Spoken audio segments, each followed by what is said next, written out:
뉴스인사 프라임 시작합니다. 총선 판세와 진짜 민심 분석부터 검찰 언론 개혁까지 뉴스인사 프라임은 한 발 더 깊이 들어가고 있습니다. 여론조사 전문가, 대기자 그리고 종교인까지 특색 있고 화끈한 대담을 들려드립니다. 구독자와 긴밀하게 소통하고 구독자와 함께 만들어가는 뉴스인사 프라임. 유튜브 멤버십 회원에게만 우선 서비스가 되는데요. 지금 바로 함께 해주시기 바랍니다. 자, 깊이 있는 고품격 사대담 뉴스인사 프라임 지금 시작하겠습니다.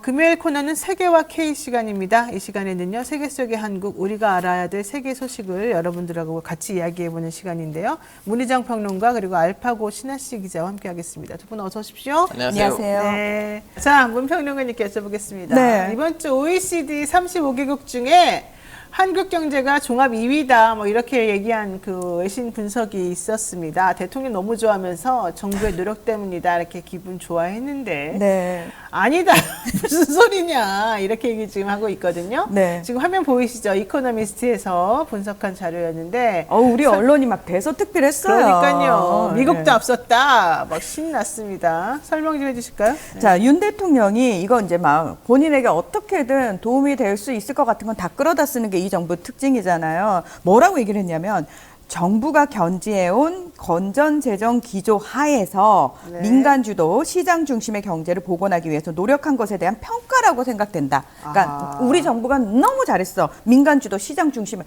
되잖아. 인정해 주잖아. 이 얘기거든요. 네. 자, 이 말 자체가 지금 말이 안 된다고 전문가들은 지적을 하고 있는데요.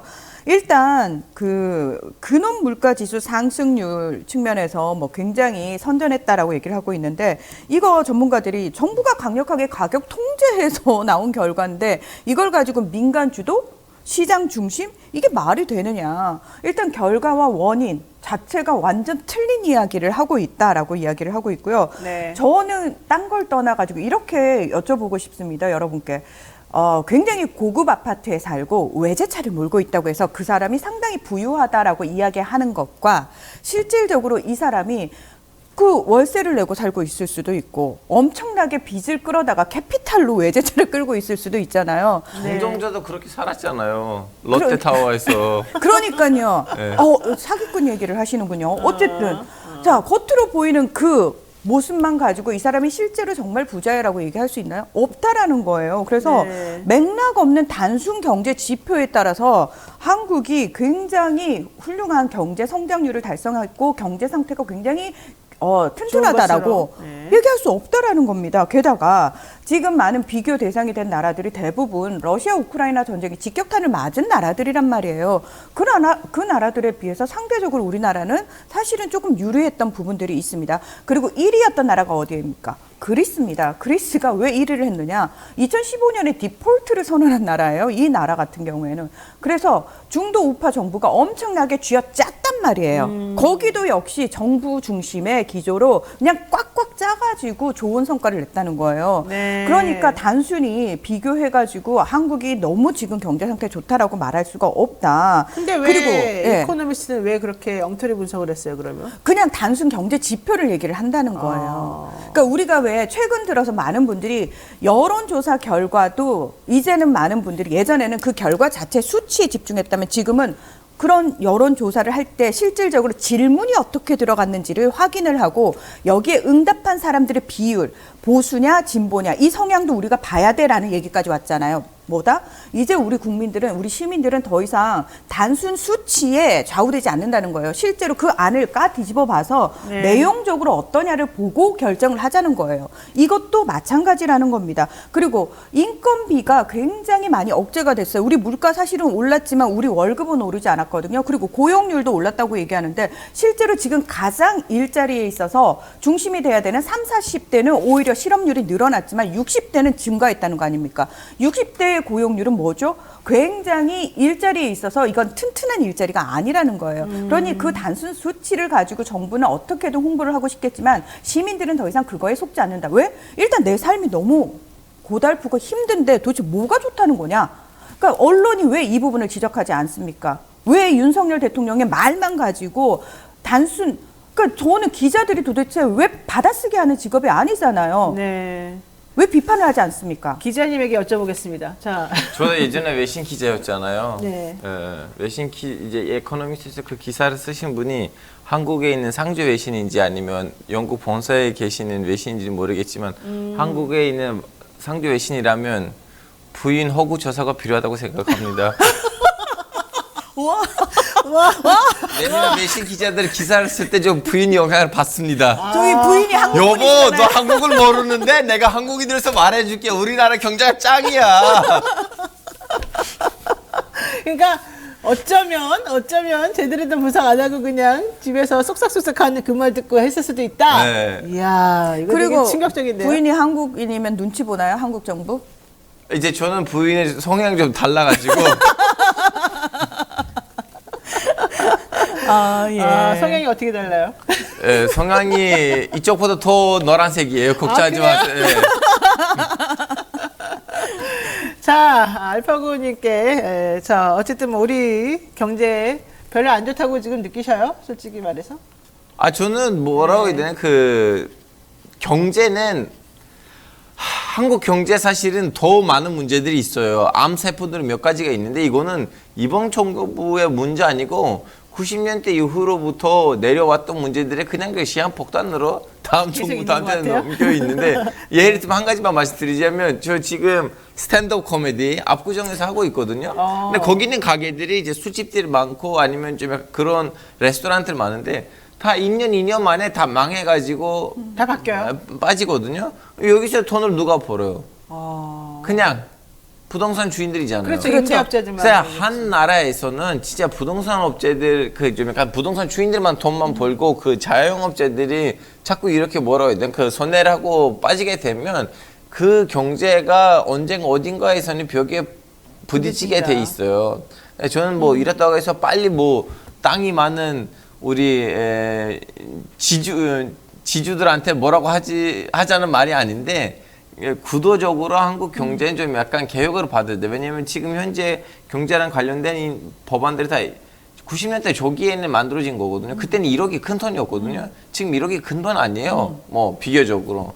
그래서 다시 한번 좀 약간 손대야 된다고 생각해요. 근데 그걸 이제 손으로 댈 용기가 있는 정치인은 제 보기에는 진보도 보수도 지금 없어요. 알겠습니다. 자, 요거 한번 여쭤볼게요. 오늘 뉴스 중에 하나가 뭐였냐면 이케아에서 네. 우리나라 그 국민들에게 당신들이 주문한 이 상품이 배송이 좀 늦어질 수 있다 이런 얘기를 했어요. 그 이유가 이제 이스라엘 하마스 전쟁의 여파로 말하자면 홍해 신경전 벌이는 거랑 뭐 이렇게 뭐 좀 중간에 올 때 위험한 그런 상황 때문이거든요. 이거 지금 어떻게 되고 있습니까? 앞으로 더 심각해질 거예요.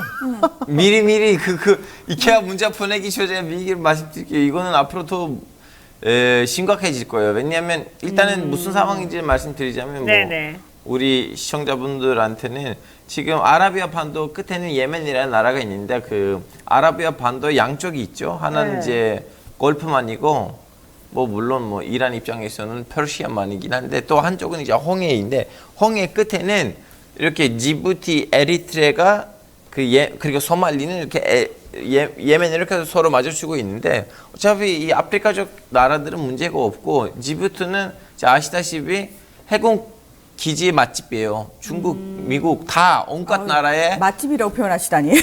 아니 온갖 나라의 해군 기지는 거기에 있고 지부티는 그렇죠. 그냥 남의 나라들의 그 해군 맞아요. 기지로 먹고 사는 나라라고 하면 관여 없을 정도로 그래서 홍해에는 아프리카 쪽에는 문제가 없지만 맞은편인 예멘에는 지금 한국 언론에서 후티 반군이라고 하는데요. 네. 사실은 그 사람들의 공식적인 이름은 안사랄라예요. 그 후티는 그 세력을 맨 처음에 키웠던 사람의 성씨 같은 거예요. 알후티. 알후티. 예. 그래서 그 사람 때문에 물론 그 사람이 암살 당해가지고 죽었고 지금 자녀들이 하고 있구나. 이 세력을 관리하고 있는데, 근데 이 세력이 우리는 반군이라고 하긴 하지만 사실은 거기 내전이 있었잖아요. 내전이 어느 정도 쇼부를 치고 마무리됐어요. 이럴 때는 그 행정부에다가 후티 세력이 비교적으로 덜 들어왔어요. 2명이나 3명 들어왔는데 사실은 세력 규모로 숫자가 작은 거예요. 근데 대신 국방부를 거의 먹었어요.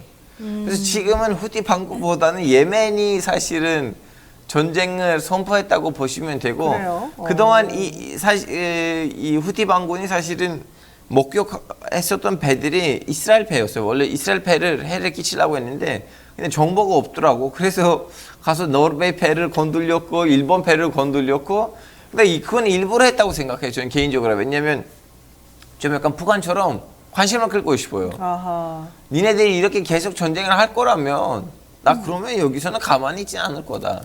근데 이제 이 후티 반군은 하마스처럼 생각도 마시면 안 되는 거 뭐냐면 하마스는 단순히 좀 약간 그 사람들의 입장에서는 이제 항전을 하는 레지스탄스 그룹이라고 하는데 근데 네. 후티는 거의 국방부를 먹었기 때문에 해군, 공군이 있는 세력이에요.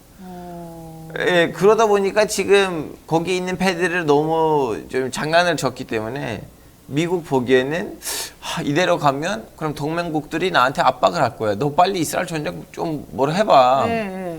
그래서 미국이 이제 빨리 자기 동맹국들을 끌어가지고 거기에다가 지금 함대 연합 세력 뭐라고 해야 되는지 모르겠어요. 연합된 함대를 보냈어요. 네, 보내려고 하고 다국적 있어요. 함대. 네, 다국적 함대를 보내려고 하는데 뭐 함대를 보낸다고 하더라도 오케이 홍해를 장악했다고 치자.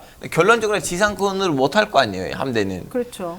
그러면 그 뭐지 후티 반군이 아무리 밖에 나가서 이제 배들을 작전을 못해도 지상에서는 로켓을 살 수가 있거든요. 네. 제 보기에는 거기에다가 이제 연합된 함대를 보낸다고 해서 문제가 해결되는 건 아니에요. 그리고 이 후티 반군에 대해서 좀 얘기를 하자면 후티 반군이 이슬람 무장 단체들 중에서 대놓고 반 이스라엘 아니고 반 유대주의 감정이 있는 단체예요. 다른 하마스도 그 얘기를 못 해요. 우리 유대교 싫어요라는 말을 하진 않아요. 네. 우리는 유대교란 문제가 없고 우리는 이스라엘이라는 나라는 문제가 있다고 하는데 이 안사랄라 이 후티 반군은 자기 로고에는 유태인들을 모욕해요. 신의 저주가 유태인들한테 뭐 이런 식으로. 이야, 너무 센데요. 너무 세요. 이 사람들은 탄생부터는 유태인들이란 분쟁이 생기면서 시작된 그 조직이긴 한데 네. 이번 기회에는 한번 좀 약간 그동안 했던 말을 보여주려고 하는 거예요. 그렇군요. 근데 후티 반군이 이란을 등에 업고 있다고 그러던데 그러면은 서방하고 이란하고 싸우는 겁니까? 선생님 그거는 사실 또 이제 아니에요? 좀 약간 살짝 오버 부분이 있는데 이란한테 지원을 받는 거는 맞긴 한데 근데 그런다고 해서 레바논에 있는 헤즈볼라만큼 이란 등에 엎을 정도는 아니에요. 일단은 이분들은 시아파이긴 한데 시아파들 자기네 내에서는 12만파하고 5만파로 갈라져 있고 어떻게 보면 순위파 시아파 갈등만큼 그 사람들 갈등도 역사적으로 있긴 있어요. 물론 지금에 와서 이제 반미 반 이스라엘 감정 때문에 좀 약간 친해졌다고 하는데 네. 헤즈볼라만큼 이란의 눈치를 보는 조직이 아니에요. 그리고 그 뭐라고 해야 되나 그 이란이 너무 많이 압박을 받았어요. 자기 주변에 있는 세력들한테. 그렇죠. 너 그동안 판 이스라엘이라고 했는데 네. 지금 하마스가 이렇게 열심히 싸우고 있는데 너는 왜 아무것도 못하냐. 근데 서양한테는 약속을 했거든. 내가 움직이지 않겠다고. 또 이럴 때도 아무것도 못하면 전쟁 이후에는 이란 이슬람 혁명을 수출하려고 하면 그럼 다른 무슬림들이 야 무슨 이란 이슬람 혁명이냐. 네. 그때 하마스가 전쟁을 했을 때 너 아무것도 못했잖아.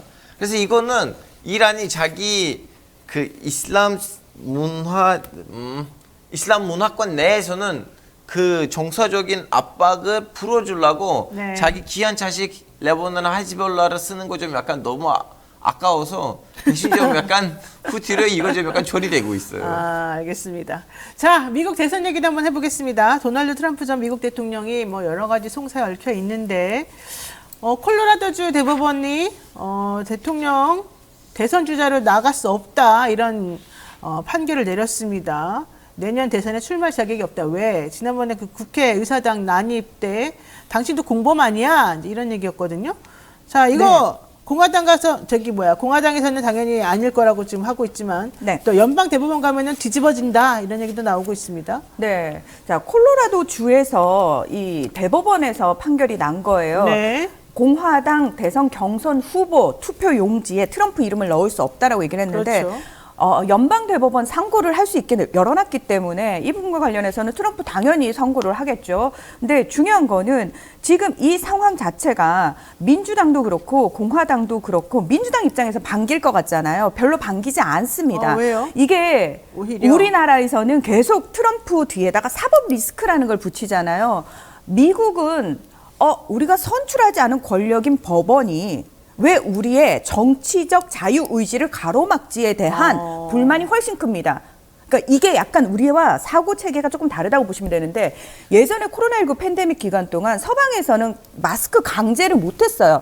사람들이 강제 봉쇄 들어가면 막 반항하고 개인 정보와 관련해서도 굉장히 민감하게 반응했잖아요. 그래서 우리나라에서는 오히려 너무나 전체주의적으로 일사불란하게 마스크 쓰라니까 마스크 딱 쓰고 그다음에 그렇죠. 그 개인 정보가 막 유출돼도 이거는 다수를 위해서 우리가 좀 희생해야지 그렇죠. 이런 분위기였는데 그때 완전 극명하게 나타났잖아요.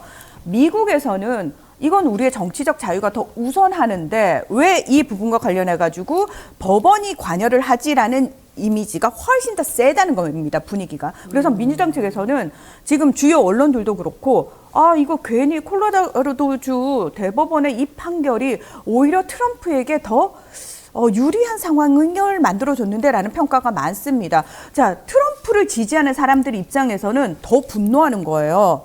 아니, 트럼프를 이렇게 막는 걸 보니까 이것들이 진짜 뭔가 국민에 반하는 뭔가를 꾸미고 있는 거 아니야? 왜냐하면 트럼프를 지지하는 사람들이 주로 백인, 남성층이고 저소득층에다가 저학력자들이에요. 이들 입장에서는 굉장히 본인 일상에 대해서 불만이 많은 상황에서 우리가 지지하는 사람을 뭔가 많이 배우고 뭔가 부를 독식하고 권력을 독식하는 애들이 뭔가 관여를 해서 막는 느낌인데라는 반발감이 더 커졌다는 거예요. 그래서 민주당 입장에서도 이거는 지금 가뜩이나 바이든이 각종 여론조사에서 트럼프한테 밀리고 있는 상황에서 결코 유리하지 않다. 그리고 연방 대법원을 어차피 가보면은 그러니까 총 9명 중에서 6대 보수가 3이죠. 6이고 진보가 3이잖아요.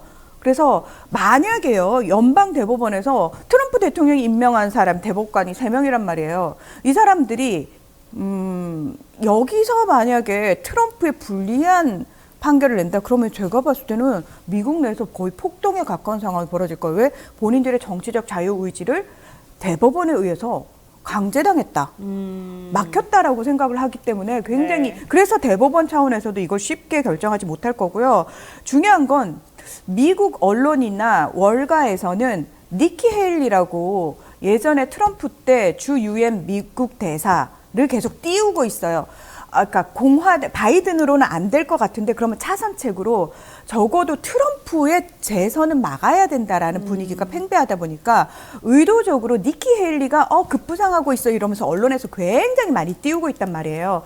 그런데 정작 공화당 경선에서 통과를 해야 되는데 니키 헤일리가 아무리 트럼프를 많이 따라왔다고 해도 지금 현재 15%, 20% 차이가 나요. 압도적으로 트럼프가 앞서고 있는 상황이란 말이에요. 그것마저도 그 트럼프 지지자들 입장에서는 얘들이 의도적으로 니키 헤일리 띄우는데 그럼 우린 더더욱 트럼프를 밀어야 되겠다. 이런 거에 지지세 결집에 더 영향을 줄 뿐이다. 이런 상황이 만들어지고 있다는 겁니다. 그럼 왜 트럼프가 이렇게 인기가 많죠?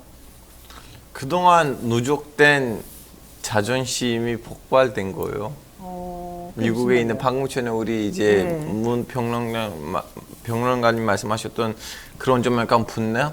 좀 약간 불을 누적시키고 그리고 공부를 많이 했는데 자꾸 우리한테 갑질하는 그 사람들에 대한 분노가 이거는 사실은 뭐 다른 나라들에서도 이거는 예가 있어요. 뭐 지금 에르도안도 마찬가지예요.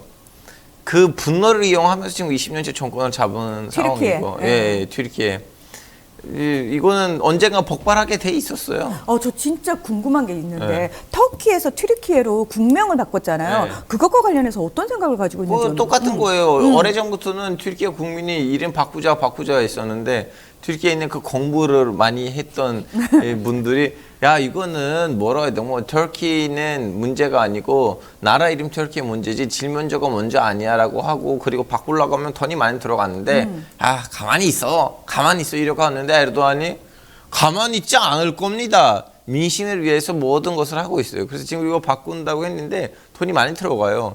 그 예를 들면 인천공항 이름을 예를 들어 알파고 신화식 공항으로 바꾸자고 하면 돈이 엄청 많이 들어가요. 왜냐면 각종